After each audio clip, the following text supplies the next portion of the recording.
día amplía sus conocimientos, pues este tema se ha vuelto una especie animal, en particular la del hombre.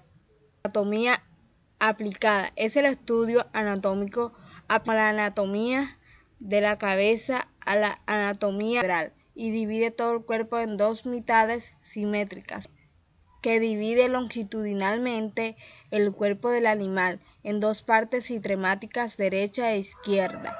Este corte nos permite decir anatómicamente que existen unos órganos ubicados del lado derecho y otros del lado izquierdo del animal o imaginaria, desde la cabeza hasta la cola, paralela a la diversión longitudinal, de tal manera anatómicas.